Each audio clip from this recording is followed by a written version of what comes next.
안녕하세요. 1월 12일 금요일 캠퍼스 새벽 날개입니다.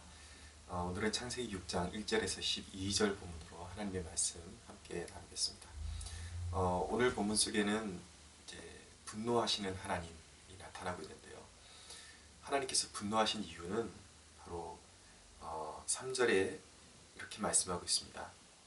이는 그들이 육신이 됨이라. 무슨 말씀인가 하면 하나님의 사람들이 육신이 되었다라는 말씀입니다. 이 육신을 헬라어로 사륵스라고 하는데요. 이 사륵스는 우리의 그런 이 육체의 신체 기관인 몸을 말하는 것이 아니라 지극히 세속적인 것을 의미하는 것입니다. 어떻게 하나님의 아들들이, 하나님의 사람들이 지극히 세속적인 육신이 되었는지 그것을 오늘 본문이 말씀하고 있는데요. 2절에 보니까 하나님의 아들들이 사람의 딸들의 아름다움을 보고 자기들이 좋아하는 모든 여자를 아내로 삼는지라 라고 말씀하고 있습니다. 좋아하는 모든 여자, 좀 부연 설명을 드리면 하나님께서 이제 영적인 계보로 아벨 대신에 셋이라는 아들을 주셔서 셋의 계보를 통해서 이제 영적인 계보를 이어가시게 되는데, 그리고 가인은 이제 쫓겨나게 되었죠. 근데 이 셋의 계보의 하나님의 자녀들이 쫓겨난 가인의 그 계보의 딸들을 사랑하고 그들을 무분별하게 취해서 아내로 삼았다는 그런 말씀을 주고 있는 것입니다.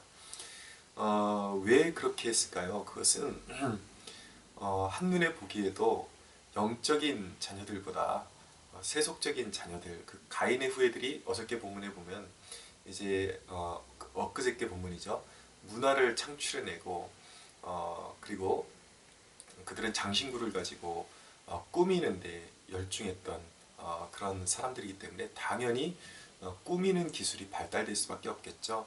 자기의 미를 추구하고 세상적 미를 추구하는데 열정을 다했던 그 사람들이기 때문에 당연히 하나님의 그 영적인 계보의 딸들보다 그런 사람의 육적인 계보의 딸들이 훨씬 더 세련미 있고 관능적으로 보일 수밖에 없었던 것입니다. 그런데 그 영적인 그 계보의 아들들이 그 육적인 계보의 딸들을 서스럼 없이 취했다는 것이죠. 여러분, 그것이 그로 인해서 경건한 자손들은 세상 속에서 희미해지고 온 땅이 세속적으로 변화되고 죄악이 가득 차게 되었던 것입니다. 하나님을 경외하기는커녕 자신의 힘으로 세상을 하려는 그런 정복의 야욕을 가진 그러한 힘센 사람들이 등장하기 시작한 것이죠. 이제 그 사람들을 오늘 말씀이 네피림이라고 그렇게 이제 표현을 하고 있는 것입니다. 그런데 이런 문제는 하나님의 사람이 육신이 되어가는 과정은 비단 결혼 문제만은 아닌 것입니다. 그것은 우리의 실제적인 영적인 문제인 것이죠. 여러분, 영적으로 신랑 대신 예수님과 결혼하지 못하고 세상과 결혼한 사람들이 있다는 것입니다. 교회 안에 그런 사람들이 있다는 것입니다. 그것이 바로 나일 수도 있다는 사실을 오늘 꼭 기억해야 되는 것입니다. 여러분, 그런 사람들 마음 가운데는 주님의 사랑과 그 계명이 전혀 작동을 하지 못하고 있는 것입니다. 오직 생각하고 먹고 그런 느끼는 그 모든 것들이 세속적이고 믿지 않는 사람들과 전혀 구별되지 않은 그러한 상태를 말하고 있는 것이죠. 그들에게는 성경이 삶의 지침이 아닌 것입니다. 성경을 캐논이라고 그러는데 캐논은 이제 정경이라는 뜻을 가지고 있거든요. 근데 그 정경이라는 뜻은 바로 무엇인가 하면 우리의 삶의 성경이야말로 모든 삶의 지침이 되고 삶의 가이드가 된다는 것인데, 그런데 육적인 사람들의 특징은 성경으로부터 삶의 지침을 얻는 것이 아니라 드라마와 문화라는 이름으로 세상에 널리 퍼져 있는 그러한 세상 사람들의 그러한 생각들, 그러한 모든 것들을 여과 없이 그대로 수용하고 있다는 것입니다. 그래서 그들의 정경은 성경이 아니라 드라마인 것이고 세상 문화인 것이고, 그리고 세상의 오락 프로그램에서 쏟아져 들어오는 그러한 관념들, 생각들, 모든 관습들을 그대로 여과 없이 받아들이고 세상과 똑같이 생각하고 세상과 똑같이 먹고 세상과 똑같이 판단을 내리고 세상의 가치관으로 살아가는 사람들인 것입니다. 껍데기는 종교적이지만 내면과 삶은 세속적인 사람. 여러분, 그 사람이 아무리 교회에서 주일날만큼은 나와서 착실하게 봉사하는 사람이라고 할지라도 그 사람은 영적인 사람이 아니라 육신인 것입니다. 사락스인 것입니다. 여러분, 이런 삶의 모습을 보여주는 것은 진정으로 거듭난 사람의 삶이 아닌 것입니다. 우리 스스로 영적인 진단을 잘 우리가 내릴 수 있어야 하는 것입니다. 하나님의 은혜에 대한, 하나님의 은혜와 축복에 대한 그런 메시지를 듣고 좋아할 때에 과연 그 메시지를 받을 만한, 받을 수 있는 그러한 영적인 상태가 정말 나의 상태인지를 고려해야 하는 것입니다. 그렇다고 여러분, 무언가 그 은혜를 취하기 위해서 내가 뭔가를 해야 한다는 것은 아닙니다. 내가 진정한 은혜를 받아들였다면 여러분, 구원은 오직 예수 그리스도를 믿는 믿음으로 이루어지는 것입니다. 우리의 행위가 아닙니다. 그러나 내가 진정으로 그 은혜를 받아들였다면 우리 안에서 정말 성령의 열매들, 하나님의 뜻을 쫓아가는 순종의 열매들이 나타나야 한다는 것이죠.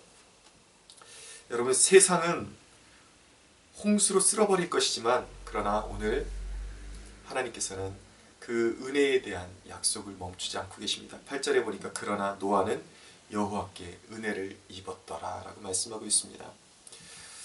하나님의 그 사람들을 향한 기대, 그 기대를 저버리지 아니하시고 하나님은 노아를 통해서 구속 역사를 이제 이어가실 것입니다. 죄악이 관영한 세상, 지극히 세속적으로 변화된 세상은 다 홍수에 휩쓸려 갈 것이지만, 전멸될 것이지만 분명한 것은 노아를 통해서 하나님께서 그 구속 사역을 계속해서 이어가실 것입니다. 여러분, 노아는 의인이요 당대의 완전한 자라고 말씀하고 있습니다. 하나님과 동행했다고 말씀하고 있습니다. 여러분, 이 말씀에는 그 양면적인 그런 정보를 담고 있는 것입니다. 제가 미리 말씀대로 한 가지는 노아는 하나님께 은혜를 입었다. 구원은 하나님의 부르심과 은혜로 이루어지는 것입니다. 또 한 가지, 그가 당대의 의인이었다는 것은, 하나님 앞에 완전한 자였다는 것은 진정으로 은혜를 입은 사람은 행위적으로나 그의 삶으로 하나님 앞에 온전한 삶을 추구할 수밖에 없다는 것이죠. 여러분, 노아와 그런 부패한 세상의 그런 모습은 완전히 구별되었습니다. 확연하게 구별되었습니다. 여러분의 삶 가운데 이런 구별된 모습이 있습니까?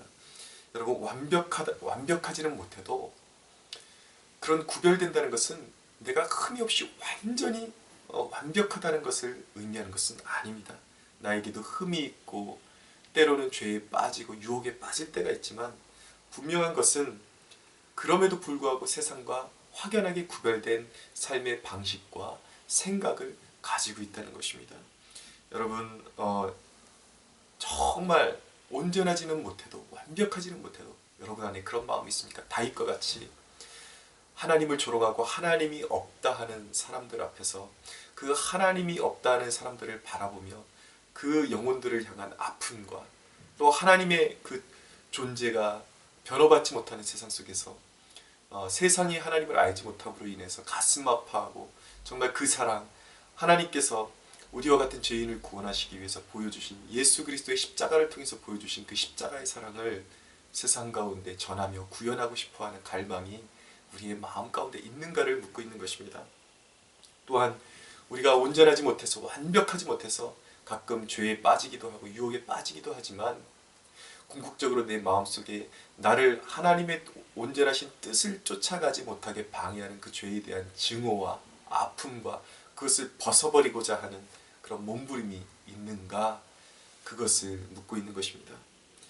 여러분, 오늘 이 아침에 정말 은혜로 부름받아 당대의 온전한 삶을 살았던, 완전한 삶을 살았던 노아의 삶을 여러분 사모하는 그런 축복이 있게 되기를 바랍니다.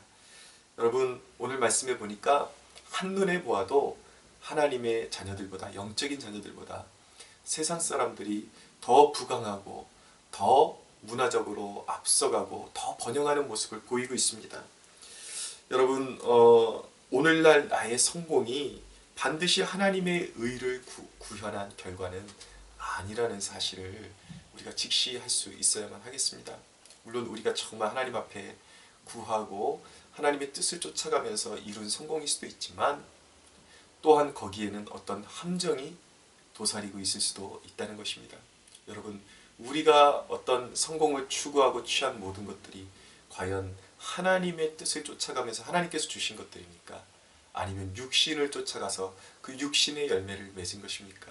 오늘 이 아침에 나는 육신의 열매를 맺는 사람인지, 그리스도로 말미암아 내 안에 오신 성령의 열매를 맺는 사람인지 냉정하게 자신을 점검하고 사도 바울의 말처럼 오늘도 내 믿음을 확증해 가면서 두렵고 떨림으로 구원을 이루는 축복이 있었으면 좋겠습니다. 여러분, 화려한 삶보다 정말 하나님의 은혜를 입고 하나님의 뜻을 구현하는 삶, 그러한 삶을 여러분들 더욱 사모할 수 있는 저와 여러분들이 되기를 바랍니다. 그러한 삶을 반드시 우리가 추구해야 하는 이유는 바로 그런 하나님의 은혜를 추구하는 삶에만 영생이 있고, 그 은혜를 받아들인 삶에만 영생이 있는 것이고, 그리고 그 삶에만 영적인 유업이 물려 내려갈 것이기 때문입니다. 사랑하는 여러분, 오늘도 영적인 유업을 사모하는 그런 축복을 여러분 누리실 수 있게 되기를 간절히 주 예수의 이름으로 축원합니다.